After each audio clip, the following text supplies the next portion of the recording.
Trump's Epstein problems just got worse as you had Epstein survivors speaking out today, dropping a bombshell, and top MAGA stood against the president. What's really going on with Trump in Venezuela after he blew up that boat, killing 11 people? Florida is planning to end all state vaccine mandates, including for kids to attend schools. And a comedian in the UK was arrested over social media posts sparking support and backlash, and now the Met police chief is calling for a review of the laws. We're talking about all of that and even more on today's brand new Philip DeFranco show. You daily dive into the news, starting with this. We need to talk about these Epstein victims today, starting with the fact that whatever they said yesterday, it drove Nancy Mace into a full-blown panic attack. Because at members of the House Oversight Committee meeting yesterday behind closed doors with 6 of Epstein's victims, and Mace was spotted leaving early with tears streaming down her face. With her later saying on X, as a recent survivor, I had a very difficult time listening to their stories. Full-blown panic attack, sweating, hyperventilating, shaking, I can't breathe. With her adding, I feel the immense pain of how hard all victims are fighting for themselves because we know absolutely no one will fight for us. Right in her committee, they've been waiting for the DOJ to comply with its subpoena for the full Epstein files for weeks at this point. So far, they've only gotten 33,000 pages, which they just released to the public last night. But also a key thing there is that according to the Democrats on the committee, 97% of the documents were already publicly available. And in fact, according to reports, even some of those appear to be more heavily redacted now than they were when Attorney General Pam Bondi released them earlier this year. And then as far as the 3% that's new, reports say that it's mostly just logs of flight locations for Epstein's plane. Though we also got some more footage from the camera outside of Epstein's cell block the night that he died, which according to Fox News, fills in the notorious missing minute just before midnight. Footage that also contradicts Bondi's previous claim that the same minute gets deleted every night during a reset. Though it's also unclear why she would lie about that, since it appears that the minute doesn't actually show anything notable anyway. Now with all that said, according to a committee spokesperson, more files are supposed to be forthcoming from the DOJ, but critics have alleged that the White House is simply stalling to buy time. Or because Congress, they have to pass a funding bill by the end of this month to prevent a government shutdown. And so this whole Epstein file situation, it threatens to block that from happening. And so you have many suspecting that Trump's DOJ, they're trickling out information to make it seem like they're being transparent when they're really not. Which is then also why Thomas Massie and Ro Khanna have launched a full-scale pressure campaign against the White House and their fellow lawmakers to make sure that this issue doesn't disappear. And they're seeking to pass what's called a discharge petition that would force the government to release the Epstein files. And apparently it's this close to happening. Because you have this pair announcing this morning that 212 Democrats and 4 Republicans have signed on, including Massie himself, Nancy Mace, Lauren Boebert, and Marjorie Taylor Greene. Meaning that as I'm recording this, only 2 more lawmakers in the House have to get on board and this thing would pass. So then after that, it would have to go through the Republican-controlled Senate and get signed by Donald Trump, which seems very unlikely. Especially as you had a White House official saying, quote, helping Thomas Massie and liberal Democrats with this would be viewed as a very hostile act to the administration. And actually, one of the arguments we're seeing here is that even if Donald Trump doesn't sign it, at least the entire country will see him not sign it. They will see him and each and every lawmaker who voted no. And their usual excuse that the petition, it doesn't protect the victims or in the files, it could be a lot harder to rely on after today. Right in that, because this morning, Massie and Khanna brought a group of Epstein's victims, some of whom had never spoken out publicly before, to Capitol Hill to have their voices heard. For an hour and a half, they unloaded years of anger, sadness, and frustration, and we saw the victim's lawyer going first. All of the documents and evidence that we have worked so hard to gather hide behind protective orders, confidentiality agreements, and bank secrecy laws. That is why this discharge petition is so important. While we have seen the documents, you haven't. And when you see the documents, you're going to be appalled. And as far as these women, you saw them stressing that this isn't about partisan politics. Mr. President Donald J. Trump, I am a registered Republican, not that that matters because this is not political. However, I cordially invite you to the Capitol to meet me in person so you can understand this is not a hoax. We are real human beings. Though also on the note of the president, you had one of the survivors making sure to make this comment. Jeffrey and Ghislaine were always very boastful about their friends, their famous or powerful friends. And his biggest brag forever was that he was very good friends with Donald Trump. He had an 8x10 framed picture of him on his desk with the 2 of them. And you had most of them talking about how releasing these files would not only show Americans the truth, but also it would help the victims heal their trauma. The worst part is that the government is still in possession right now of the documents and information about that could help me remember and get over all of this maybe and help me heal. They have documents with my name on them that were confiscated from Jeffrey Epstein's house and could help me put the pieces of my own life back together. But I don't have any of it. It's about the weight we live with daily. It is about the families broken and the future stolen. So I ask you, President Trump and members of Congress, why do we continue to cover up sexual abuse and assault? Who are we covering for? You also had the late Virginia Giuffre's brother giving this incredibly emotional, impassioned plea to the government. Whether you're a dad, a mom, a brother, or a sister, look your young ones in the face. Look them in the eye and tell them you didn't stand against the very people who raped, molested, and preyed upon children and young women. If you vote no, your stance will be clear. But here's my one ask. Look these survivors in the eye and tell them why. Right, you had several others echoing that demand as well. It's time you do is right by us. Unseal all the documents. We are requesting transparency. And I am requesting every congressman and woman that goes against this bill be outed. I want to know. And to be clear, the only motive for opposing this bill would be to conceal wrongdoing. You have a choice. Stand with the truth, or with the lies that have protected predators for decades. But then also, in what may have been the biggest bombshell of the morning, one victim revealed that they have the Epstein client list. Not the actual list, if that even exists, but rather. I would like to announce here today, us Epstein survivors have been discussing creating our own list. We know the names. Many of us were abused by them. Now, together as survivors, we will confidentially compile the names we all know. And then with all that, you had the lawyer adding, When they reached a certain age, he did farm a section of them, some of them, out to some of his friends. That doesn't mean all of his friends. And we've talked to them about the various people that they were farmed out to. So we've created somewhat of a list. Most of these individuals, the victims, are very scared to say these names because they could get sued, they're going to get attacked, and nobody protected them the first time. And then finally, you had Marjorie Taylor Greene, who, I mean, her involvement here is massive. She seems MAGA through and through. She always seems like the president's biggest cheerleader, though she's standing against him in this. And she closed out the event saying, yeah, it's a scary thing to name names, but I will tell you, I'm not afraid to name names.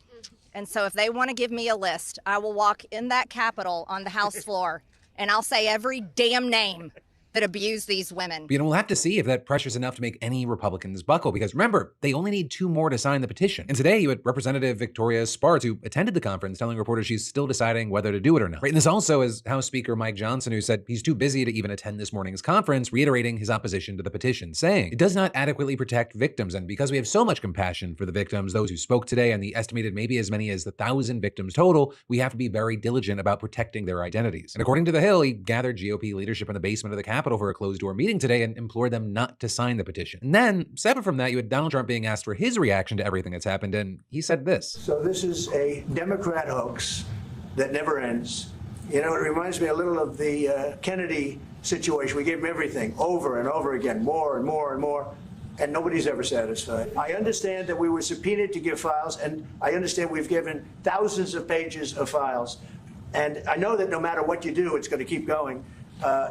And I think it's enough, because I think we should talk about the greatness of our country and the success that we're having. And so then someone went back to Mike Johnson and asked, hey, do you agree with Trump that this is a hoax? And we saw... I'm not sure what that comment refers to, but I've spoken to the president myself about this many times, and he is as insistent as we are. He is the most transparent president in memory, probably in the history of the country. As you know, he stops. If he were here now, he would stand here and take your questions endlessly. Now, he also, just as we do, is insistent that we protect the innocent victims, and that's what this has been about. But of course, you have critics countering that Trump and the DOJ, they're not actually protecting the victims. They're protecting their reputations. And you had Massey making that argument today, pointing to a flight log released last night in which all the names are redacted, which is then why he says that Johnson is naive to think they can trust the White House to release all the files, and they instead need to be forced to do so. As we wait to see how this plays out, you have Trump deflecting and dodging. I'd really love to know your thoughts, opinions, and reactions to what we're seeing today. Because whether it be with this first big story or anything else that stands out to you today, I'd love to hear from you. Yes, this is a news show, but it's also a conversation. But then next up from that, we should talk about how the U.S. military just blew up 11 people on a boat in the Caribbean Sea. They were probably criminals, but there also wasn't a trial or any sort of evidence presented. Instead, you just had the Trump administration calling them narco-terrorists and saying that this is the beginning. And you've got all of that raising concerns about a possible military confrontation with Venezuela, which,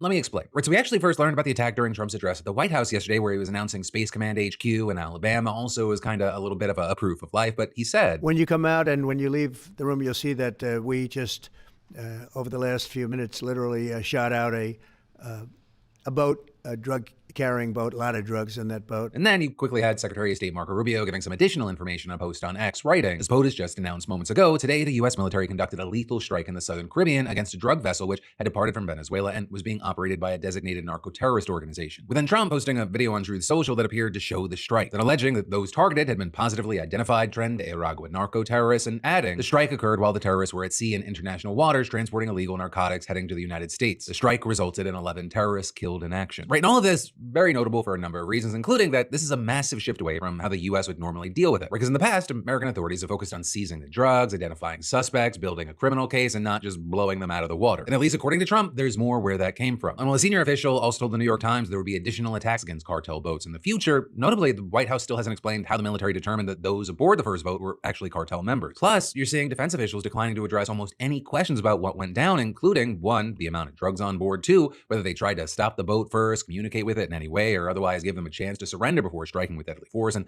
3, what legal authority they're using to justify the strike. And with all that, you have experts saying that this may be a violation of international and human rights law, though to be fair, it's not necessarily one that we didn't see coming. Because back in July, you had Trump signing a secret directive greenlighting military force against those drug cartels that his administration had deemed terrorist organizations. And since then, you've had the Pentagon bolstering their presence in the Caribbean, sending warships and thousands of troops to the region. And also, all of that, it's just one part of a pressure campaign on Venezuelan President Nicolas Maduro. Right in there, you've had the White House upping the reward for information leading to Maduro's arrest on years-old charges related to narco-terrorism, drug trafficking, and corruption to $50 million, further alleging that Maduro and other high-ranking Venezuelan officials are in charge of Venezuela's Cartel of the Suns. They also announced new sanctions against the organization, as well as adding it to the country's list of foreign terrorist organizations. So notably, the Cartel of the Suns, at least according to many experts, it doesn't actually exist. Instead, those experts agree that there isn't a single organized group with a defined hierarchy that goes by that name. And actually, instead, according to one think tank, the Cartel of the Suns is more accurately described as a system of corruption wherein military and political officials profit by working with drug traffickers. And actually, similarly, while you've had Trump claiming Tren de Aragua is operating under the control of Nicolas Maduro,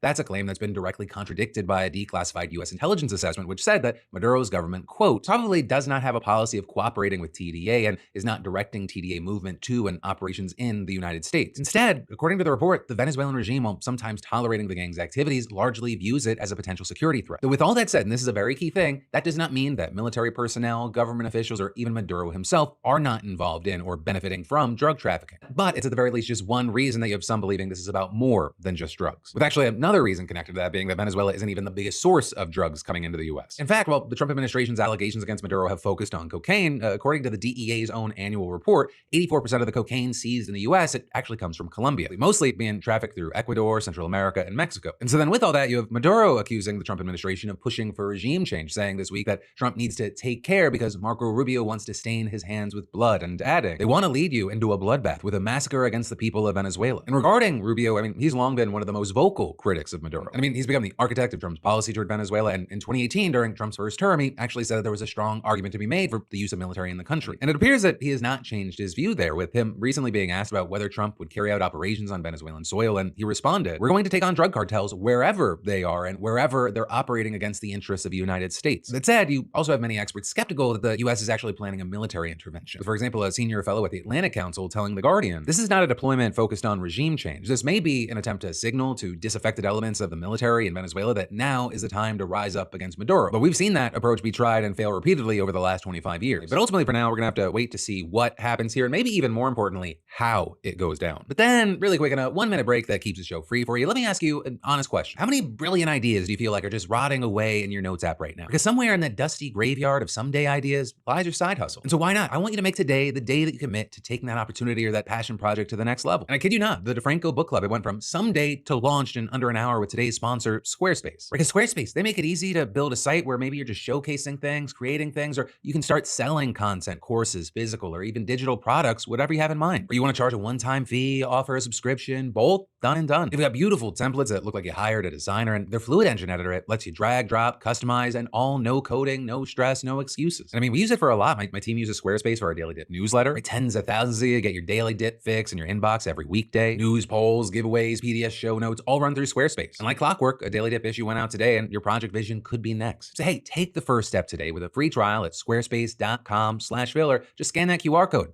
Make today launch day. Just remember that when it's ready to go, use code Phil to get 10% off and let them know we sent you. But then, getting back to the news, RFK needs to resign, and the Department of Energy, they're lying to you. Those are the two subjects and messages of two letters that were sent out to two government agencies this week. One from 1,000 HHS employees and the other from dozens of scientists. And let's start with Cheryl Hines' hubby, because this morning, a group of more than 1,000 current and former Department of Health and Human Services employees signed a letter to Secretary Robert F. Kennedy Jr. saying that his leadership has, quote, put the health of all Americans at risk, and they demanded his resignation. And to support their argument, they pointed to several of RFK's recent decisions, like the declared firing of CDC Director Dr. Susan Menares and the subsequent resignation of 4 other senior officials within the agency. They also pointed to the appointment of what they called political ideologues to influential roles in vaccine policy and his decision to rescind emergency use authorizations for COVID-19 vaccines without providing any data to actually back that up. Also, if you're like, this sounds familiar, you're not crazy. This is not the first time that HHS employees have sent a letter to RFK. In fact, just a few weeks ago after the August 8th shooting at the CDC headquarters in Atlanta, which it feels like everyone's already forgotten about, over 700 employees signed a letter imploring RFK to, quote, stop spreading inaccurate health information and guarantee the safety of the HHS workforce. So with that, you had a spokesperson from the agency responding by saying that RFK stands firmly with CDC employees and, quote, any attempt to conflate widely supported public health reforms with the violence of a suicidal mass shooter is an attempt to politicize a tragedy. Now, with all this, as I'm recording, we've yet to see a response to this new letter, but RFK did publish an op-ed with the Wall Street Journal yesterday saying that his agency is, quote, restoring public trust in the CDC, something that he said was lost thanks to decades of bureaucratic inertia, politicized science, and mission creep, with him then also going on to defend his actions, defining them as steps taken to eliminate conflicts of interest and bureaucratic complacency. And while you have many of his critics saying that is not what he is actually doing, that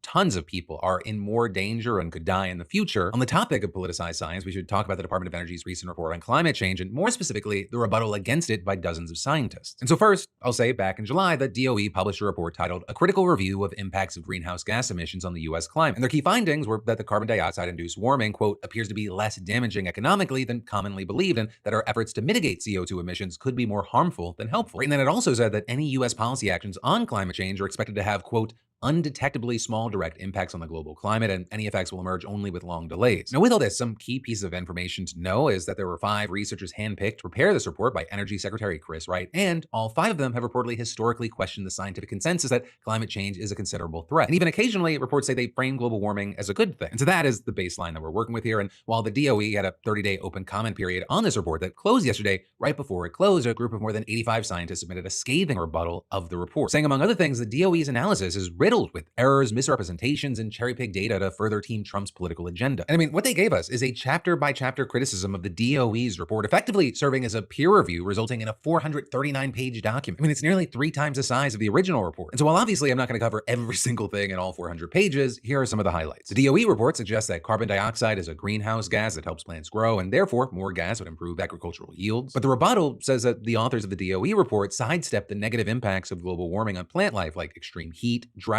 floods, and wildfires. Then you've got the 2 studies that the DOE cited by a professor of epidemiology at the London School of Hygiene and Tropical Medicine to support their argument that more people die from excessive cold than heat. And actually, to that point, that same professor responded saying that while that fact is true, the report ignores that global warming is increasing heat-related deaths at a rate faster than it would have prevented cold-related ones. The DOE report also did what one physics professor called a graphical sleight of hand in a chart showing yearly average atmospheric carbon dioxide concentrations. And it appears they did so by omitting key data and making specific choices on the graph to make it seem like those levels had only slightly risen. And I mean, it goes on and on. I mean, the scientists compared this report to efforts by the tobacco industry to create doubt around the health links between smoking and cancer, writing, no one should doubt that human-caused climate change is real, is already producing potentially dangerous impacts, and that humanity is on track for a geological enormous amount of warming. And with all this, the scientist rebuttal was coordinated by Andrew Dessler, a professor of atmospheric sciences at Texas A&M University, who argues that the issues he and other scientists highlighted is incredibly important to pay attention to because of how the Trump administration is using this report. And they're referring to the fact that the EPA has already used the DOE's conclusions as a justification to repeal the endangerment finding, which is a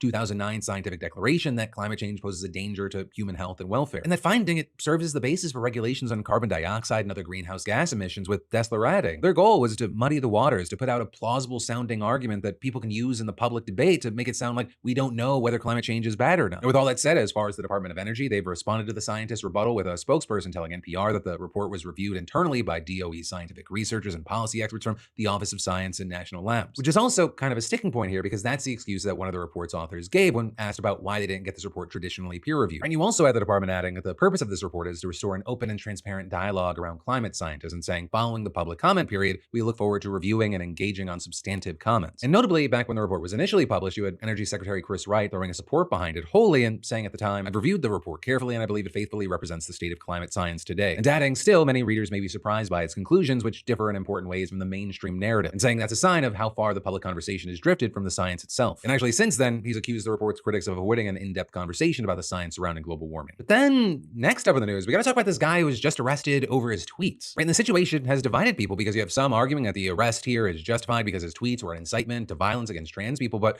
you also have others defending him, including even some of his critics. Right, and so as far as the guy in question, it's a man by the name of Graham Linehan. He's best known in the UK as the co-writer of UK sitcoms, including Father Ted and the IT Crowd. But now more recently, he's been in the spotlight because he's been extremely vocal on social media talking about trans people. With him, for example, writing in one post in April, if a trans-identified male is in a female-only space, he is committing a violent, abusive act. Make a scene, call the cops, and if all else fails, punch him in the balls. And now, that tweet, along with a couple others, are seemingly the reason for his arrest. Graham saying on Substack that 5 armed officers arrested him when he flew back into the UK yesterday, took him away, and questioned him about the posts. He then wrote that his blood pressure was over 200, what he called stroke territory after being questioned, and that he had been taken to the hospital and kept under observation before being discharged and released on bail. With him then noting that the only condition for his release was that he could not post on X. And finally, he claimed that all of this, quote, proves one thing beyond doubt. The UK has become a country that is hostile to freedom of speech, hostile to women, and far too accommodating to the demands of violent, entitled, abusive men who have turned the police into their personal goon squad. Now, with all that, as far as their part, the police also released a statement that generally lined up with Graham's account, but they also said that he wasn't arrested just for tweets, but on suspicion of inciting violence. With them also noting that, quote, it is routine for officers policing airports to carry firearms, and saying these were not drawn or used at any point during the arrest. So then with all that, you had some people defending the police, with people like the new leader of Britain's Green Party calling Graham's post totally unacceptable and saying the arrest seemed proportionate, with also others on that side arguing that Graham's words could cause real harm, and they're pointing to police stats showing a rapid uptick in hate crimes against transgender people, pointing to things like in the 12 months that ended in March 2024, almost 4,800 hate crimes were recorded against trans people, up from 2,800 hate crimes in the 12 months that ended in March of 2021. And to that point, you have people noting that Graham's actually already scheduled to appear in court this week in connection to a separate case in which he's accused of harassing a transgender woman and damaging her phone, though that's a charge he's denied. But then with all of that, on the other side, you have people agreeing with Graham that this is an absurd infringement on free speech. With people like Harry Potter writer J.K. Rowling, for example, who's become known for her anti-trans activism, writing on X, what the fuck has the UK become? This is totalitarianism, utterly deplorable. You also had politicians jumping on the story, with the Conservative Party leaders saying sending 5 officers to arrest a man for a tweet isn't policing, it's politics. Saying under Labour, we routinely see burglary, knife crime, and assaults go unsolved while resources are wasted on thought policing. Claiming the Conservatives would stop this nonsense on day one and make public safety the first duty of policing instead of pandering to fringe ideologies. But also, and I think very notably here, you had people like a staff writer for The Atlantic who's openly criticized Graham coming out against his arrest and saying that Europe really does have a free speech problem along with the US. And in fact, we're now actually seeing the police saying it may have gone too far, with the head of London's Metropolitan Police calling for the government to change or clarify the UK's law regarding free speech, saying that Graham's arrest lines up with what the law technically says, but adding, most reasonable people would agree that genuine threats of physical violence against an identified person or group should be acted upon by officers. Such actions can and do have serious and violent real-world implications. But when it comes to lesser cases where there is ambiguity in terms of intent and harm, policing has been left between a rock and a hard place by successive governments who have given officers no choice but to record such incidents as crimes when they're reported. Then they're obliged to follow all lines of inquiry and take action as appropriate. With them then going on to say, I don't believe we should be policing toxic culture war debates, and officers are currently in an impossible position. Greater clarity and common sense would enable us to limit the resources we dedicate to tackling online statements to those cases creating real threats in the real world. And so with all that said, this is going to be a really interesting one to watch. Do we actually see law changes? What happens with the arrest? And in the meantime, as we wait to see how this plays out, I'd really love to know your thoughts here in those comments down below. But then next up today, let's talk about more news you need to know, but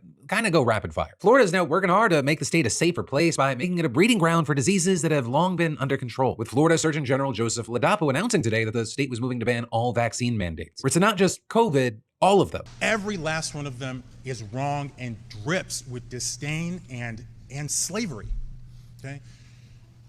Who am I as a government or anyone else, or who am I as a man standing here now to tell you what you should put in your body?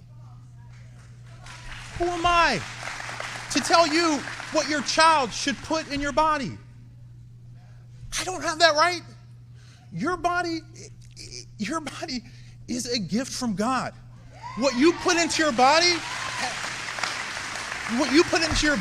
is because of your relationship with your body and your God. Right, and all of this would be a pretty dramatic departure from current Florida law, which mandates vaccines in children in order for them to go to public school. So to be clear, the state would just be banning mandates and not the vaccines themselves. So still with that, you had health experts warning this will be dangerous, noting that vaccines help populations reach herd immunity, which doesn't mean 100% of the population is safe. Instead, it covers over 90% of the population, giving wiggle room for the handful of people who can't get a vaccine for one reason or another. And then below that threshold, various diseases can still spread despite chunks of the population being immune, putting those who want to be protected, but can't because of one reason or another, such as an allergy to a vaccine, being in danger. Which is why you have many experts saying we should expect to see a huge uptick of communicable and otherwise preventable diseases. We're talking about even maybe polio or measles. And all of this is, I think, why we're seeing states like California, Oregon, and Washington working on unified vaccine recommendations to try and mitigate the spread of such diseases on the West Coast. Then you had Missouri legislators kicking off a special session today to redraw the state's congressional maps in favor of Republicans. Just hours after Texas enacted its new map that could give the Republicans 5 new seats, Missouri's Republican Governor Mike Kehoe called a special session starting today for a rare mid-decade redistricting, which makes Missouri the now 3rd state to officially start the process after Texas and California. Now, notably in Missouri, Republicans already control 6 of the state's 8 congressional seats, but now this new map, it would help them gain a 7th by splitting up the 5th congressional district in Kansas City, which is currently held by a Democrat. And, Kehoe is not even trying to pretend that this is about anything more than shoring up Republican support, arguing that the new map is necessary to truly put Missouri values first, and adding that the state's, quote, conservative, common sense values should be truly represented at all levels of government. Though that appears to be bullshit because in statewide elections last year, 40% of Missourians voted for Democrats. And so it appears that this is just another step in the gerrymandering war that Texas kicked off. Then you've got Shein using Luigi Mangioni's face to sell clothes on its website. This blew up as TMZ reported on this listing, which shows what appears to be him in a white floral button-down priced at $11, which is kind of wild since you probably know that Luigi, who's accused of shooting the CEO of United Healthcare, is currently in jail in New York, and I imagine it would be pretty hard for him to land modeling contracts from behind bars. And so when people saw this image, there was a ton of backlash. People accusing Shein of using AI to turn Luigi into a model. Others saying that he should sue, that it's not right for a brand to use any incarcerated individual's face in this way. Though you had TMZ noting it was unclear if it was AI, Photoshop, or maybe even a doppelganger, but the frenzy, it caused enough of a stir that the shirt nearly sold out. And for their part, Shein told BBC News that the company did not use his likeness on purpose, saying the image in question was provided by a third-party vendor and was removed immediately upon discovery, saying we have stringent standards for all listings on our platform. You have Shein saying they're conducting an investigation and saying appropriate action would be taken against the vendor in question. And then as far as the shirt, apparently it came from the brand Manfinity, which has a collection with Shein, and according to 404 Media, it lists a lot of items using AI-generated models. Then in social media influencer news, Mr. Beast is apparently considering launching his own cell phone servicing company, or with Business Insider obtaining a leaked investor deck from earlier this year laying out the plans, and while there's no exact timeline, the deck put a launch date at some point in 2026. As far as how it actually worked, Mr. Beast wouldn't need to build up a whole network from the ground up, and instead would partner with existing providers like Verizon and T-Mobile. I think Ryan Reynolds and Mint Mobile, which actually previously sold to T-Mobile, which is also a company that Mr. Beast has notably worked with in marketing campaigns before. Then in legal entertainment news, Cardi B is innocent. Or at least I'll say that's what she said when she walked out of court today, though technically speaking, she was found not liable. Right in this, after last week, she had been on trial because a security guard filed a civil suit claiming that Cardi had assaulted her at a doctor's office back in 2018. You know, we covered a bit that the trial also went very viral because of moments like this. Did you call her fat? No, I was calling her a bitch. When I'm talking to you now, are we having a verbal altercation? We having, we'll see, a debate. And the news today is that a California jury unanimously decided in favor of Cardi, and while speaking to reporters outside of the courthouse, she said, I will say it in my deathbed. I did not touch that woman. I did not touch that girl. I know I got a little reputation, but I swear to God, I'm innocent. And well, you know, the internet, they love seeing the clips and watching the trial. Cardi, she made it clear that she did not have a good time. And seemingly, she wanted to dissuade anyone from doing anything that would result in a sequel. The next person to try to do a frivolous lawsuit against me, I'm going to countersue. And I'm gonna make you pay. I am not that celeb that you're gonna sue and you think it's gonna settle. I'm not gonna settle. But then Cardi also notably telling her fans to not stalk or harass the woman who sued her in the case and asking that they leave the woman and her family alone so this can remain in the past. But then from that, finally today, I want to end with a congratulations and one more thing. Starting with a congratulations to Susanna, our SeatGeek's latest weekly winner who just snagged $500 in tickets to go see Chapel Roan. And for the rest of y'all, that's right, SeatGeek is still giving away $500 in tickets, and you should definitely enter today if you haven't already. I mean, you could be the next winner and snag $500 towards seeing your favorite artist, sporting event, or play. I mean, there's like over 70,000 events to choose from. And all you gotta do is add code PDS to your SeatGeek app profile for a chance at the weekly $500 prize, so no purchase necessary. But with that said, my one more thing I wanted to include for you today was a very important bit from former senior national correspondent at ABC News, Terry Moran, who I recently spoke with on my podcast In Good Faith, because I think that it connects with what I've seen a lot of you are feeling and what some of you have said about why your news diets have changed over the years, especially as we're seeing US and international situations play out during Trump 2.0. And for me, it was something that I think was very important to hear from someone like him who's been a part of the machine and was also cast out for calling it as he saw it. Business that I was in for all those years, network news, corporate media, legacy media, whatever you want to call it, is failing the American people. And they have corporate pressure on them, and they have kind of rules of what they can say and what they can't say, what they can describe and what they can't describe. The facts in front of them are eluding their coverage. And I think that they are disserving the American people. I know that there's frustration there. I know that people look at what they're doing and are like, this is not enough. You know, they try to put it in their tone sometime as they read their piece or they speak to camera, but they can't say the words of what's happening. And that's corporate pressure. Look, Disney, I mean, is a multi-billion-dollar business, right? The ABC News, a little